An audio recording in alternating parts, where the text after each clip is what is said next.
Hello students, आज का जो हमारा टॉपिक है चैप्टर 9 का जो हम अर्थमेटिक मीन कर रहे थे उसमें है वेटेड अर्थमेटिक मीन। बेटा वेटेड अर्थमेटिक मीन होता क्या है?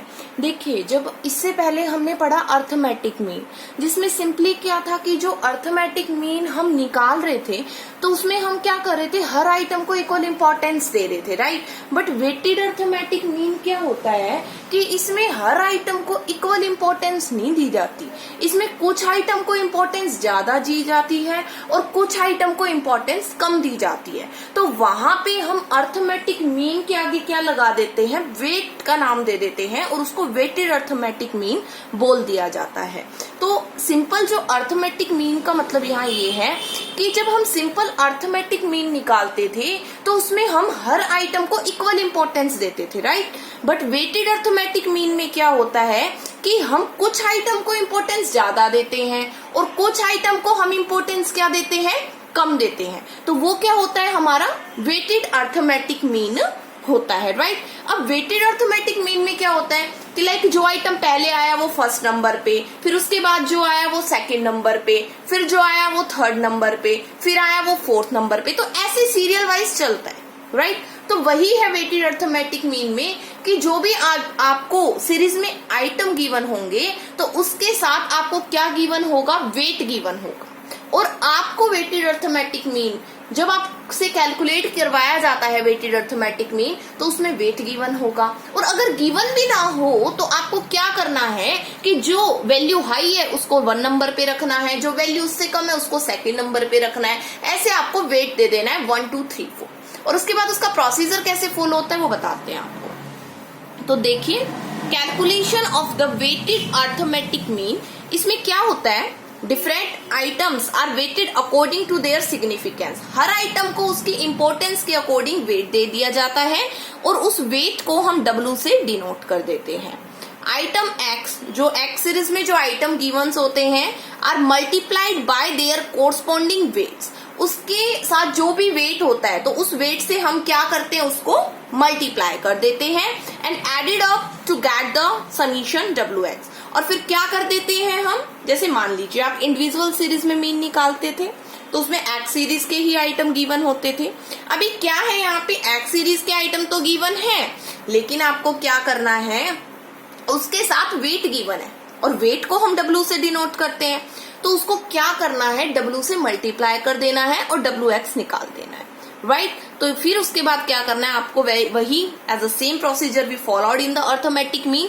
आपको क्या करना है, समीशन लेना है और ऐड कर देना है और समीशन WX आपका निकल के आ जाएगा। क्लियर है, ये चीज है। Mainly weighted arithmetic mean individual series में ही गिवन होगा आपको, इंडिविजुअल सीरीज टाइप का ही क्वेश्चन होता है ये, बस वेट गिवन होता है। समीशन WX को डिवाइड कर देना है फिर वेट के टोटल से और उसके बाद आपकी वेटेड अर्थमेटिक मीन की वैल्यू फाइंड आउट हो जाएगी। तो ये इसका फॉर्मूला होता है, समीशन WX अपॉन में समीशन W। और वेटेड अर्थमेटिक जो मीन है आपका उसको हम मीन W से डिनोट करते हैं, वेटेड एवरेज से हम डिनोट करते हैं।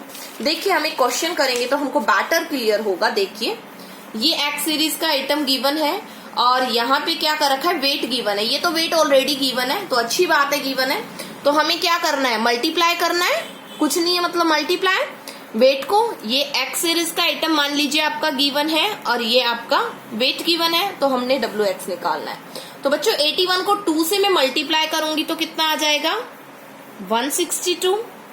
76 को मैं 3 से मल्टीप्लाई करूंगी तो कितना आ जाएगा आपका, 8, 228। 74 को 6 से मल्टीप्लाई करूंगी तो मैं कितना आ जाएगा, 444। 58 को 7 से करेंगे तो 6 और फिर आपका यहाँ पे आ जाएगा 40। 70 को 3 से तो 3 7 जा 21, 210। 73 को 6 से करेंगे तो 511। और फिर हमें क्या करना है, इसका समीशन लेना है, समीशन WX। तो बेटा इसको जोड़ देंगे तो इसका जब आप ऐड करेंगे तो आपका जो आंसर आएगा वो आएगा 1961। आप करके देख लेना, आ जाएगा। उसके बाद जैसे हम क्या करते थे, कि भाई इंडिविजुअल सीरीज होती थी, उसमें तो हम जो एक्स सीरीज में नंबर ऑफ आइटम लाइक 1 2 3 4 5 6 ऐसे कर लेते थे। बेटा इसमें ऐसे नहीं करना है। ये एक तरह से आप ये लगा लो, ये क्वेश्चन किस टाइप का है, जो आपकी डिस्क्रीट सीरीज होती है जिसमें individual series like x series के आइटम गिवन होते हैं, साथ में फ्रीक्वेंसी गिवन होती है और हम उसको फ्रीक्वेंसी को उससे मल्टीप्लाई करते हैं। तो आपको याद होगा कि हम क्या करते थे कि इंडिविजुअल सीरीज में जब मीन निकालते हैं, तो बेटा इंडिविजुअल सीरीज में जब आप मीन निकालते हो तो आप क्या करते हो बताइए, आप क्या करते हो, आप एक्स सीरीज में जितने भी नंबर ऑफ आइटम है उससे डिवाइड कर देते हो। बट डिस्क्रीट और कंटिन्यूअस सीरीज में क्या करते हो, जो नंबर ऑफ आइटम है उसकी जगह फ्रीक्वेंसी का सम ले लेते हो। तो इसमें वेट का सम लेना है, सेम प्रोसीजर, ठीक है। 2 और 3 5, 5 6 11, 11 7 18, 18 3 21 एंड 21 7 28। फॉर्मूला क्या होता है, समीशन WX अपॉन में समीशन W। तो क्या करेंगे, 1961 को 28 से हम क्या कर देंगे बेटा, डिवाइड कर देंगे और आ जाएगा आपका आंसर 70.04। ये आपका आंसर आ जाएगा। क्लियर है। तो ये था बच्चों आपका वेटेड अर्थमेटिक का क्वेश्चन कि वेट गिवन होगा और एक्स सीरीज की वैल्यू गिवन होगी और ऐसे आपको उससे मल्टीप्लाई करके वेट का सम लेके उससे डिवाइड करते हैं, वेटेड अर्थमेटिक मीन की वैल्यू आ जाएगी। फिर जो मेन है एक आपका combined arithmetic mean. Combined arithmetic mean का मतलब क्या है कि जब हमें दो वेरिएबल्स का डाटा गिवन हो, जैसे कि हमने पढ़ा ना अर्थमेटिक लाइन सीरीज ग्राफ में कि भाई दो वेरिएबल्स गिवन होते हैं तो डिफरेंट डिफरेंट लाइन बनाते हैं हम, है ना, ग्राफ पेपर पे, ताकि रिप्रेजेंटेशन हमें समझ आए कि दो टाइप का डाटा गिवन है। तो इसमें भी वही है कि अगर आपको क्या हो, दो टाइप के वेरिएबल्स की इंफॉर्मेशन गिवन है तो आपको क्या करना है, कंबाइंड अर्थमेटिक मीन निकालना होता है। क्योंकि number of item 2 bar given है, मीन की वैल्यू 2 बार गिवन है, तो उसका कंबाइंड निकालना होता है। तो given the mean value of 2 or more parts of a series and the number of item in each part, one can get combined the arithmetic mean। इसमें कहा है कि combined arithmetic mean वो मीन होता है जितने भी, अगर आपको 2 या 2 से ज्यादा नंबर ऑफ आइटम्स गिवन है या 2 या 2 से ज्यादा आपको डाटा गिवन है वेरिएबल्स का, तो आपको मीन की वैल्यू भी गिवन होती है, ठीक है। तो आपको क्या करना है, आपको एक कंबाइंड वैल्यू निकालनी है कि जो सभी वेरिएबल्स के डाटा को रिप्रेजेंट कर सके, ऐसी वैल्यू आपको निकालनी होती है। तो उसके लिए बच्चों फॉर्मूला होता है कंबाइंड का, मान लीजिए 1 वेरिएबल और सेकंड वेरिएबल, है ना, तो इसमें आपको मीन की वैल्यू और नंबर ऑफ आइटम गिवन होंगे। तो ये फॉर्मूला होता है मीन की वैल्यू अर्थमेटिक मीन ऑफ जो भी फर्स्ट स्टैटिकल इंफॉर्मेशन गिवन होगी वो, नंबर ऑफ आइटम प्लस में अर्थमेटिक मीन की सेकंड वैल्यू और number of item second, upon में हम क्या कर देंगे, जो भी नंबर ऑफ आइटम है, दो वेरिएबल्स है तो दोनों का नंबर ऑफ आइटम होगा उसको जोड़ देंगे और उससे डिवाइड कर देंगे। क्लियर। उसके बाद देखिए क्या है आपका combined arithmetic mean of part first and second. तो देखिए यहाँ पे अर्थमेटिक मीन पार्ट 1 मतलब कि जो डाटा गिवन था, फिर अर्थमेटिक मीन सेकंड पार्ट का, फिर number of item first part वाले का कितने नंबर ऑफ आइटम थे उसमें, सेकंड पार्ट वाले में कितने नंबर ऑफ आइटम थे। तो इसमें हम एक वैल्यू निकाल लेंगे इन सभी की जो इन सभी को रिप्रेजेंट करेगी और उसको कंबाइंड अर्थमेटिक मीन के नाम से जाना जाता है। देखिए क्वेश्चन करते हैं तो अच्छे से समझ आएगा। 60 students of section A of class 11th obtained the 14 mean marks in a statistics। 60 बच्चे थे सेक्शन A में 11th क्लास के और उन्होंने क्या किया, 40 मार्क्स ऑब्टेन किए स्टैटिस्टिक्स में, ठीक है। मतलब क्या कि सेक्शन ए है क्लास 11 का और उसमें 60 बच्चे हैं और 60 बच्चों के जो मीन की वैल्यू आई है वो 40 आई है। मीन मार्क्स मतलब कि मीन की वैल्यू है, अर्थमेटिक मीन है। 60 बच्चे मतलब नंबर ऑफ स्टूडेंट 60 है तो नंबर N1, 60 बच्चे हैं, बच्चे मतलब नंबर कितने हैं, 60 बच्चों का डाटा है ना, तो 60 क्या हो गया, N1 हो गया आपका, ठीक है। और 40 क्या हो गया आपका मीन। तो ये तो पार्ट 1 हो गया, सेक्शन ए की बात है। सेक्शन बी में 40 बच्चे हैं और उनकी मीन की वैल्यू 35 है। तो इसमें आप फॉर्मूले में पुट कर दो। देखिए कंबाइन को हम ऐसे शो करेंगे, 40 मल्टीप्लाई 60 प्लस में 35 मल्टीप्लाई 40 और यहां हम करेंगे 60 प्लस में 40। तो 40 को 60 से अगर आप करेंगे तो आपका आ जाएगा 2400, और इसको आप करेंगे तो आपका आ जाएगा 0 0 1400, और 60 में 40 ऐड करेंगे तो 100, तो आपका आ गया 3800 डिवाइडेड बाय 100, तो आंसर क्या आ गया आपका 38। तो 38 ऐसी कंबाइंड वैल्यू आई है आपकी जो क्या कर रही है, दोनों सेक्शन ए और सेक्शन बी दोनों के अर्थमेटिक मीन को रिप्रेजेंट कर रही है। ठीक है, तो I hope it's be clear, सभी को क्लियर हो गया होगा। उसके बाद आता है आपका एक concept addition, subtraction, multiplication and division of value.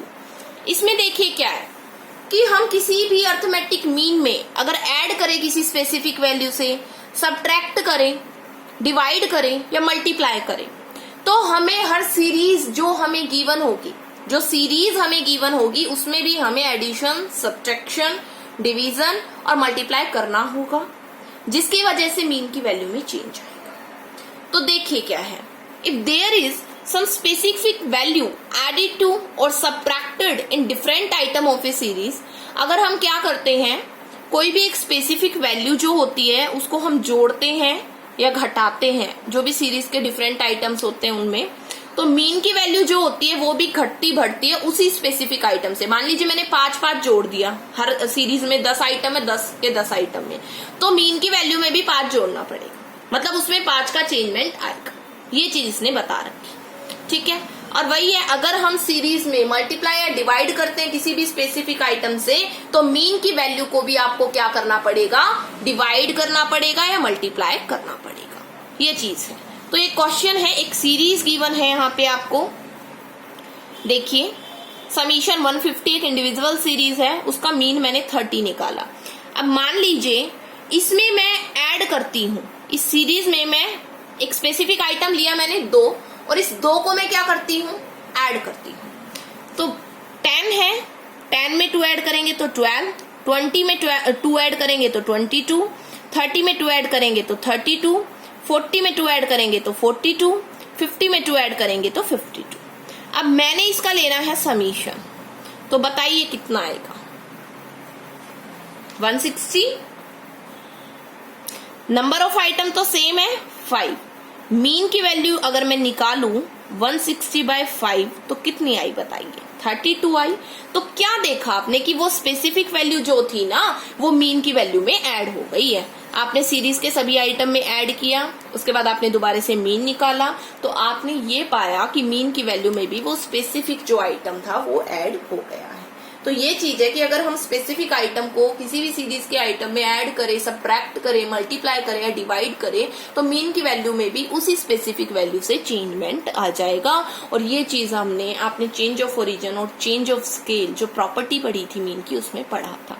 तो अफेक्टेड होती है मीन की वैल्यू। देखिए अगर मैं सब्ट्रैक्ट करती हूं तो क्या आएगा, 10 में से 2 8, 20 में से 2 गए तो 18, 30 में से 2 गए तो 28, 40 में से 2 गए तो 38 एंड 50 में से 2 गए तो 48। समीशन ले लीजिए इसका, 140 आ जाएगा। मीन की वैल्यू निकालिए, 140 को 5 से कर दीजिए, कितनी आएगी 28। तो देख लो आप मीन की वैल्यू में कितना, शुरू में 30 था, 2 मैंने सब्ट्रैक्ट कर दिया तो क्या हो गया, लेस हो गया, राइट। तो ये चीज इसने दे रखी है।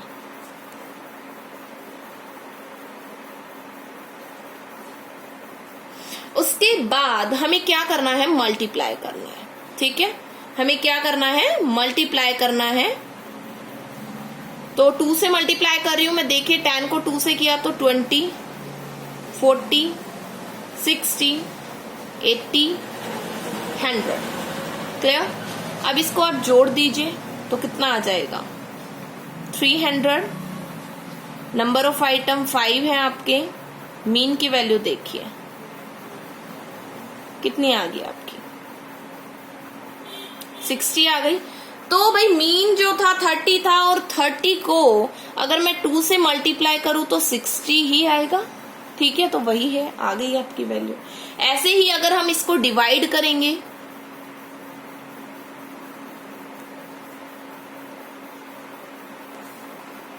5 4 10 15 20 25। इसको अगर आप जोड़ेंगे तो आएगा आपका 75 और मीन की वैल्यू क्या आ जाएगी, 75 को आप करेंगे 5 से डिवाइड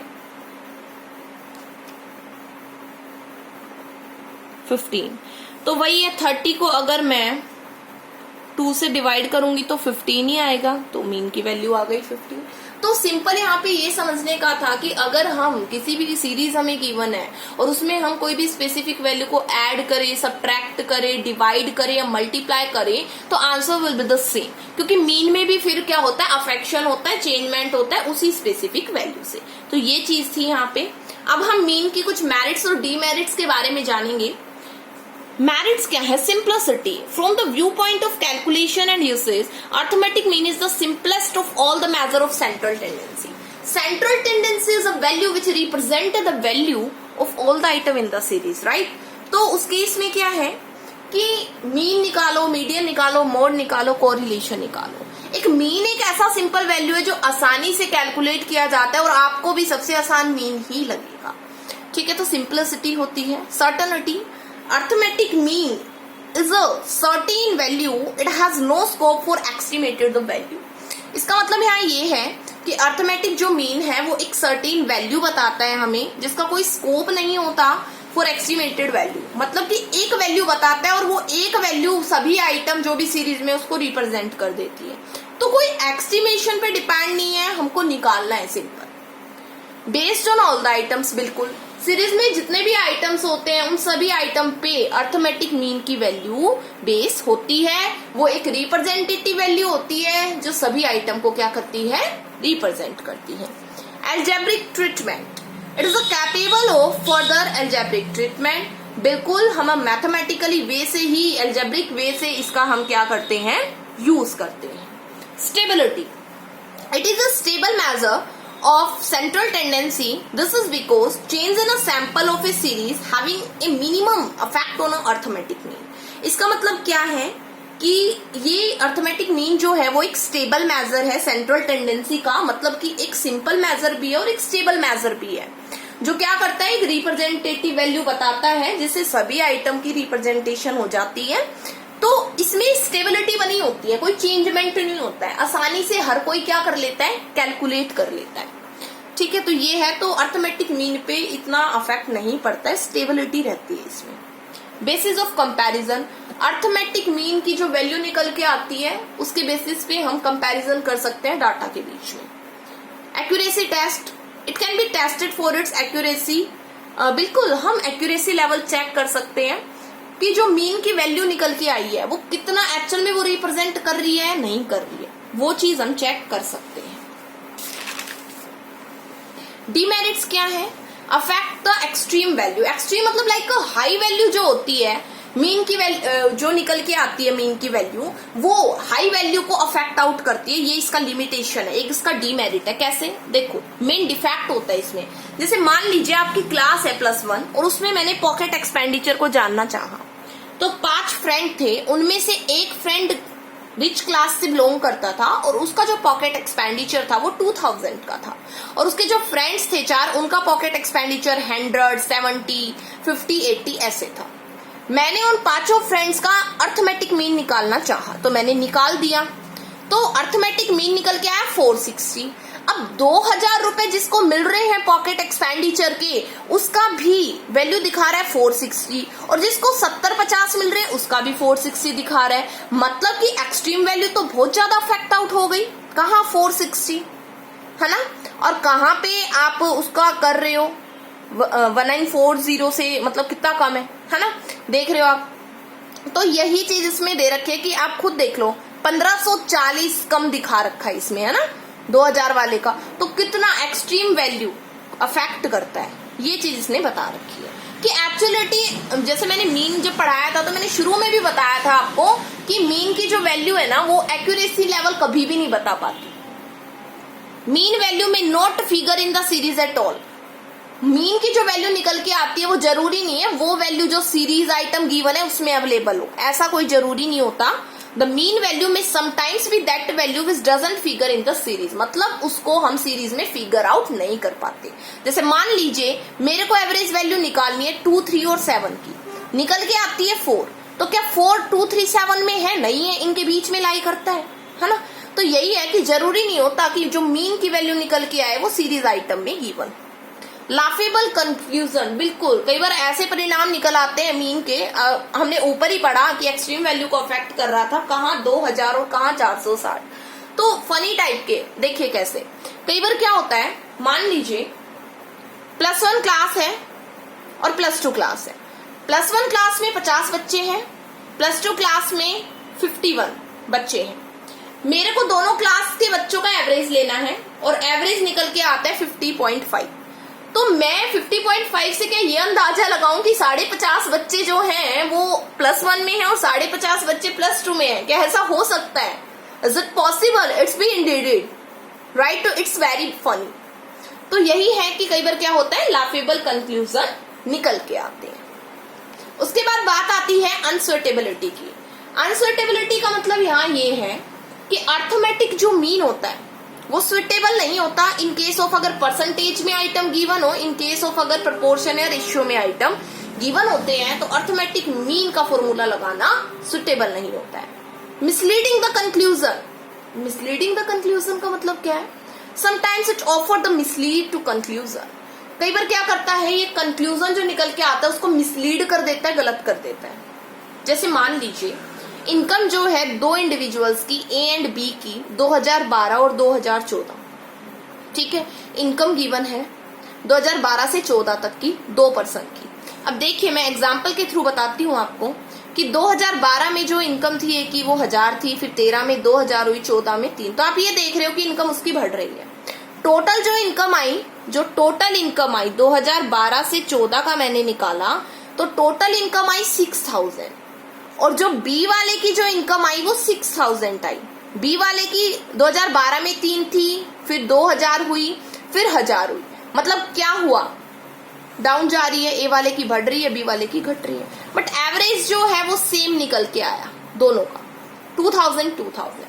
इससे तो मैं ये कंक्लूजन की दोनों का एवरेज तो सेम है, तो मतलब कि इनकम भी सेम लेवल पे होगी, बट ऐसा तो नहीं है। हम अगर डाटा को देखें, टेबल को देखें तो ए की तो इनकम बढ़ रही है बट बी की इनकम तो कम हो रही है अगर हम एक्चुअल कंक्लूजन पे पहुंचे तो इससे क्या होता है, अर्थमेटिक मीन से कई बार कंक्लूजन क्या निकल आता है, गलत निकल आता है, तो ये मिसलीड करता है। तो ये इसका डीमेरिट थे। तो जो भी हमने पढ़े ये सारे डीमेरिट्स थे अर्थमेटिक मीन के। आई होप आप सभी को क्लियर होंगे। इसके बाद हम कुछ न्यूमेरिकल्स करेंगे, आज हम यहीं तक करेंगे। पीडीएफ आपको मिल जाएगी, अपने नोट्स बनाइए और प्रॉब्लम आती है तो पूछिए। Thank you all.